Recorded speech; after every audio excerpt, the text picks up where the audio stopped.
It's the first time that the inhabitants of Kyiv have seen missiles hit their city in 5 weeks. They have been used to air alarm sirens, but not to looking out the window at 5 in the morning and seeing black plumes of smoke from Russian missile strikes. As to what exactly happened in Kyiv and what kind of targets were hit, well, there is a lack of clarity, as there so often is in war, of course, because you have wildly differing views of what happened on the Russian and on the Ukrainian side. Russia says that military supplies, Western military supplies, were hit, specifically T-72 tanks that had been donated to Ukraine from an Eastern European country. That's what Russia says, that those tanks were destroyed in eastern Kyiv. Now, Ukraine says that Moscow is lying, that none of that happened, that in fact a train repair shop was hit, where according to the head of the state railway company, there was no military equipment at all.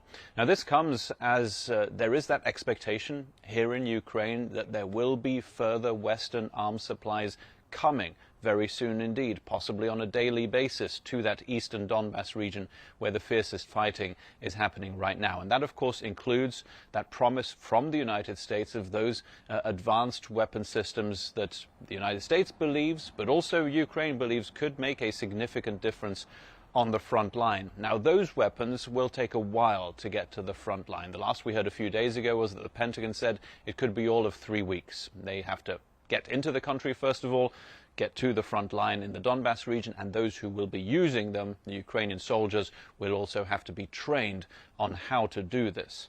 Now, we heard today from the Russian President Vladimir Putin from an interview he gave on the 3rd of June, so a few days ago, but he did react there to the possibility of US weapons coming to the front line. And he said vaguely, cryptically, that there would be danger there, that some sites that have not been hit so far by the Russian military could be in the crosshairs in the future.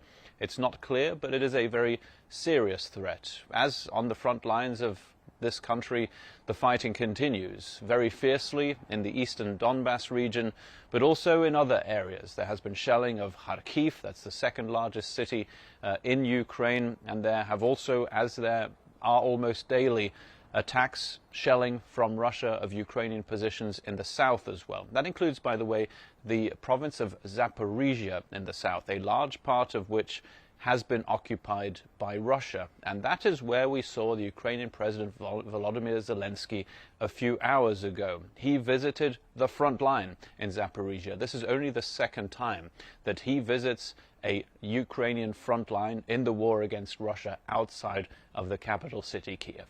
Ruda Bey?